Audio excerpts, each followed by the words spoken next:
Welcome back my dear friends. ஒரு அழகான பெண்ணோட ஒரு மணி நேரம் உட்கார்ந்திருந்தாலும் அது ஒரு நிமிடம் போல தான் நமக்கு தெரியும். சூடாக இருக்கிற அடுப்பு மேலே ஒரு நிமிடம் உட்கார்ந்திருந்தால் கூட பல மணி நேரம் உட்கார்ந்த மாதிரி தெரியும்.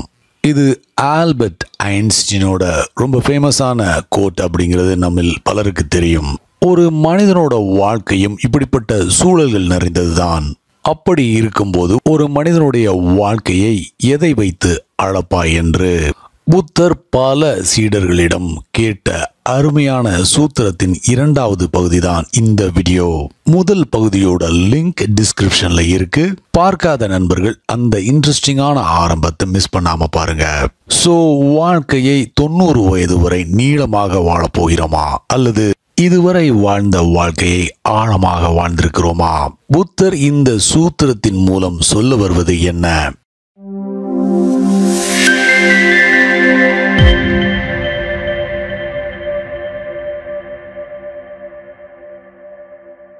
ரோமானிய பேரரசன் நீரோவை பற்றி ஒரு கதை உண்டு. இந்த இரண்டாவது துறவி நீரோவை மாதிரிதான் என்று நினைக்கிறேன். நீரோ 2 மருத்துவர்களை எப்போதும் தன் கூடவே வைத்திருப்பார். இவர் சாப்பிடுவதை எல்லாம் சாப்பிட்ட பிறகு வாந்தி எடுப்பதற்கு அந்த மருத்துவர்கள் இவருக்கு உதவுவார்கள். பிறகு திரும்பவும் சாப்பிடுவார். ஒருவரால் சாப்பிட்டு கொண்டே இருக்க முடியாது. there is a limit. எனவே வயிறு நிறைந்து விட்டது என்று அவர் உணரும் போது மருத்துவர்களிடம் வாந்தி எடுக்க உதவுமாறு உத்தரவு போடுவார். அப்போதுதான் மீண்டும் சாப்பிட முடியும். இப்படி அவர் தினமும் 10 அல்லது 12 முறை சாப்பிடுவார். இதற்கெல்லாம் சாத்தியமில்லை என்று நினைக்காதீர்கள். நானே என் அனுபவத்தில் பல பேரை பார்த்திருக்கிறேன். பல மனிதர்கள் சாப்பிடுவதற்காக மட்டும் வாழ்கிறார்கள். சாப்பிடுவது நல்லதுதான், வாழ்வதற்காக சாப்பிடுவது நல்லதுதான். ஆனால் சாப்பிடுவதற்காக மட்டும் ஒருவர் வாழ ஆரம்பித்தால் அவர் குழப்பமான மனநிலையில் இருக்கிறார் என்றே அர்த்தம். சாப்பாடு தேவைதான், ஆனால் வாழ்க்கையே சாப்பாடுதான் என்றால் எப்படி? இரண்டாவது துறவி ஒரு மனிதர் சாப்பிடுவதற்கு எடுத்துக்கொள்ளப்படும் நேரத்தை வைத்து அவருடைய வாழ்க்கையின் நீளம் கணக்கிடப்படுகிறது என்று சொன்னார்.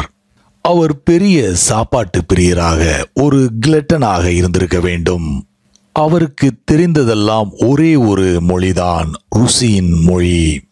அவர் உணவிற்கு அடிமையாக இருந்திருக்க வேண்டும், a food addict. அவர் ஒரு மனிதருடைய வாழ்க்கையை அந்த மனிதர் அனுபவிக்கும் விஷயங்களை வைத்து அளக்கிறோம் என்று சொன்னார். அது உணவாக இருக்கலாம், செக்ஸாக இருக்கலாம், அல்லது வேறு பல இன்பங்களாக இருக்கலாம். பல மனிதர்கள் இந்த வகைதான். அவர்களுடைய பிலாசபி ஈட், ட்ரிங்க், பி மெரி.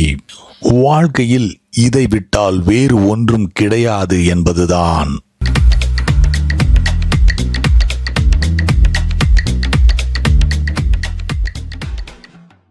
இந்தியாவில் சார்வாக் என்ற ஒரு புகழ்பெற்ற பிலாசபர் இருந்தார்.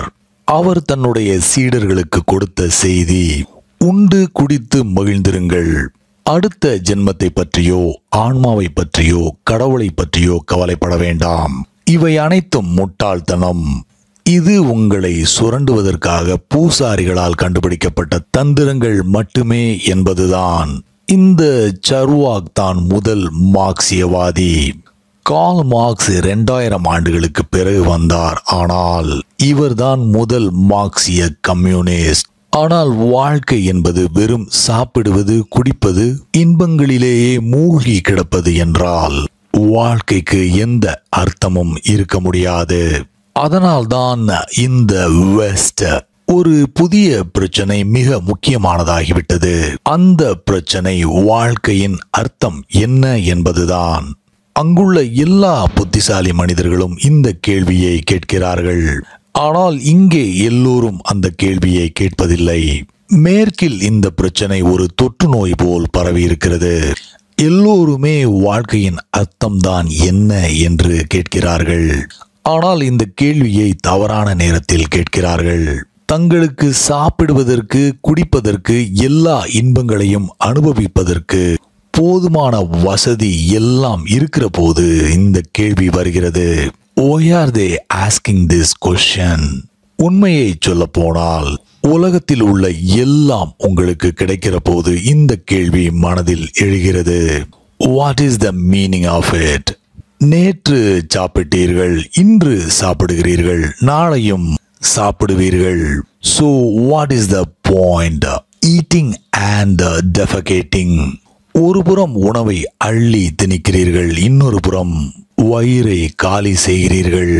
இதுதான் ஒருவருடைய ஒட்டுமொத்த வாழ்க்கையுமா? மனிதனுக்கு வாழ்க்கை அர்த்தம் நிறைந்ததாக இருக்க வேண்டும். ஆனால் வாழ்க்கைக்கு அர்த்தம் ஏதோ ஒரு உயர்ந்த விஷயத்திலிருந்து வர வேண்டும். ஒருவர் தன்னை ஏதோ ஒரு உயர்ந்த விஷயத்தோடு தொடர்பு படுத்தவில்லை என்றால் தன்னுடைய வாழ்க்கையை அர்த்தம் இல்லாததாக உணர்கிறார். ஏனென்றால் ஃப்ரெட்ரிக் நீஷே கடவுள் இறந்து விட்டார் என்று சொன்னார். அப்படி சொன்னதன் மூலம் பல அருவருப்பான விஷயங்களுக்கான கதவுகளை திறந்து விட்டார். உதாரணமாக நாசிசம், பாசிசம், கம்யூனிசம் இவற்றிற்கெல்லாம் வாய்ப்பு ஏற்பட்டது. ஏனென்றால் கடவுள் இல்லை என்றாகிவிட்ட போது வாழ்க்கைக்கு அர்த்தம் இருக்கிறது என்று நினைப்பதற்கான கதவும் அடைக்கப்பட்டு விட்டது. தெய்வத்தின் திட்டத்தில் நாமும் ஒரு பகுதி என்று உணரும் போதுதான் வாழ்க்கைக்கு அர்த்தம் உண்டாகிறது. You feel that you are part of divine flow. ஒரே ஒரு செங்கலில் எந்த அர்த்தமும் இல்லை. அது ஒரு அழகான அரண்மனையின் ஒரு பகுதியாகும் போது அதற்கு ஒரு அர்த்தம் வருகிறது. When it becomes a part of the Taj Mahal. தாஜ்மஹலின் அழகிற்கு அது தன்னுடைய பங்களிப்பை கொடுத்திருக்கிறது. அது வீண் போகவில்லை, ஒரு முக்கியமான பொருளாகிவிட்டது. கடவுள் இருக்கும்போது மனிதன் தன்னுடைய வாழ்க்கைக்கு புது அர்த்தத்தை கண்டுபிடிக்கிறான். இந்த இரண்டாவது துறவி வாழ்க்கையின் நீளம் மனிதன் அனுபவிக்கும் இன்பங்களை வைத்து கணக்கிடப்படுகிறது என்றார். ஆனால் புத்தர், உனக்கு புத்தர்களின் வழி புரியவில்லை, யூ டோன்ட் அண்டர்ஸ்டாண்ட் த வே என்று சொன்னார். ஏனென்றால் அந்த வழியை பாடி ஓரியன்டட் மைண்டை வைத்தோ மைண்ட் ஓரியன்டட் மைண்டை வைத்தோ புரிந்து கொள்ள முடியாது. நேரத்தை வைத்தோ அனுபவங்களை வைத்தோ புரிந்து கொள்ள முடியாது. The way is beyond time and experience. எனவே புத்தர் மூன்றாவது துறவியிடம் எப்படி ஒரு மனிதனின் வாழ்க்கை நீளத்தை அளப்பாய் என்று கேட்டார். அதற்கு அந்த மூன்றாவது துறவி அந்த மனிதர் விடும் மூச்சு காற்றை வைத்து என்று பதில் சொன்னார். உடனே புத்தர், நல்லது, உனக்கு புத்தர்களின் வழி தெரிந்திருக்கிறது, யூ நோ த வே என்று சொன்னார். முதலில் உங்கள் உருவத்தை நீங்கள் கவனிக்கும் போது உங்களை சுற்றி உடல் இருப்பதை பார்ப்பீர்கள். உடல்தான் உங்களை சுற்றி உள்ள முதல் வட்டம்.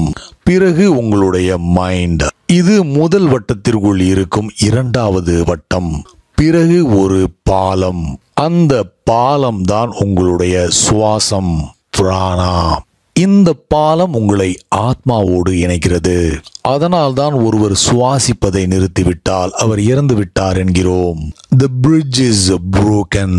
இப்போது ஆன்மாவும் உடலும் பிரிந்து விடுகிறது. குழந்தை பிறந்தவுடன் முதலில் அது மூச்சு விடுகிறதா என்று கவனிக்கிறோம். சுவாசத்தால் ஆன்மாவும் உடலும் பிணைந்திருக்கிறது. And again, இறுதியாக ஒருவர் இறக்கும் போது சுவாசம் நின்று போகிறது. பிராணா இஸ் தி பிரிட்ஜ். சுவாசம் தான் இரண்டையும் பிணைக்கும் பசை. ஒரு மனிதன் உணவில்லாமல் பல நாட்கள் உயிர் வாழலாம். தண்ணீர் இல்லாமல் சில மணி நேரங்கள் உயிர் வாழலாம். ஆனால் மூச்சு விடாமல் சில வினாடிகள் கூட வாழ முடியாது. சுவாசம் தான் மேட்டருக்கும் நோ மேட்டருக்கும், உருவத்திற்கும் உருவம் இல்லாததற்கும், உலகத்திற்கும் கடவுளுக்குமான பாலம். அல்லது எந்த வார்த்தைகளை நீங்கள் பயன்படுத்தினாலும் சரி, breath is the bridge and much depends on the breath. எப்படி சுவாசிக்கிறீர்கள், உங்கள் சுவாசத்தின் தரம்தான் என்ன, much depends on it. இதை பொறுத்து பல விஷயங்கள் இருக்கின்றது. நன்றாக கவனியுங்கள். நீங்கள் கோபமாக இருக்கும்போது உங்களுடைய சுவாசம் ஒரு மாதிரியாக இருக்கும். நீங்கள் அமைதியாக இருக்கும்போது வேறு மாதிரியாக இருக்கும். அதன் தரம் வெவ்வேறு மாதிரியாக இருக்கும். கோபமாக இருக்கும்போது மூச்சு விடுவதின் ரிதம் வேறு மாதிரி இருக்கும். அதன் தரம் வேறு. Not musical, not harmonious. It is bumpy. ஒரு பேஷனில் இருக்கும்போது, செக்ஷுவல் பேஷனில் இருக்கும்போது சுவாசம் ஃபீவரிஷாக இருக்கும். It is not in tune. மூச்சு விடுவதில் ஏதோ ஒரு தவறு இருக்கும். நீங்கள் அமைதியாக, சப்தம் இல்லாமல், சைலண்டாக, பீஸ்ஃபுல்லாக ஒன்றும் செய்யாமல் உட்காரும் போது, ஒரு ஆசையும் இல்லாமல், ஒரு பேஷனும் இல்லாமல், கோபமே இல்லாமல், கருணையோடும் இரக்கத்தோடும் அன்போடும் உட்காரும் போது உங்கள் சுவாசம் மென்மையாக இருக்கும். மூச்சு விடுவதில் ஒரு ரிதம் இருக்கும். அதில் வன்முறையோ அக்ரஷனோ இல்லாமல் மென்மையாக இருக்கும். இதை கவனித்ததுண்டா? பேஷனில் இருக்கும்போது உங்கள் மூச்சில் ஒரு நாற்றம் இருக்கும். நீங்கள் மன அமைதியில் இருக்கும்போது மூச்சில் இனிய நறுமணம் இருக்கும். ஏனென்றால் நீங்கள் ரிலாக்ஸ்டாக இருக்கிறீர்கள். You are at is, you are at home. உங்கள் சுவாசம் நீங்கள் ரிலாக்ஸ்டாக இருக்கிறீர்கள் என்கிற செய்தியை சுமந்து வரும். ஆழ்ந்த தியானத்தில் இருக்கும்போது சுவாசம் ஆல்மோஸ்ட் நின்று போகும் தருணங்களும் உண்டு. ஐ சே ஆல்மோஸ்ட். உண்மையில் சுவாசம் நின்று போகாது. ஆனால் மூச்சு விடுவது மிக அமைதியான முறையில் இருக்கும். நம்மால் மூச்சை உணர முடியாது. ஒரு கண்ணாடியை மூக்கிற்கு அருகில் வைத்தால் மட்டும்தான் உங்களால் உணர முடியும். Those are rare moments of blessing and benediction. அவை அரிதான கணங்கள். உலகத்தில் உள்ள எல்லா யோக முறைகளும் சுவாசத்தை அடிப்படையாக வைத்தே வேலை செய்கிறது. காரணம், சுவாசத்தின் மூலம்தான் நீங்கள் உடலிலிருந்து உடல் இல்லா நிலைக்கு செல்கிறீர்கள். From body to no body. Through breathing, you enter into the innermost core of your existence.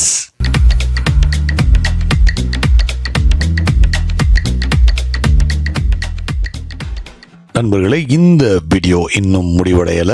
அடுத்த பகுதியிலும் இந்த சுவாசிக்கிற முறை பற்றி, சுவாசத்தை பற்றி நாம் தெரிந்து கொள்வதற்கு நிறைய இருக்கிறது. So please stick around. அடுத்த வீடியோவில் சந்திப்போம். Until then, take care.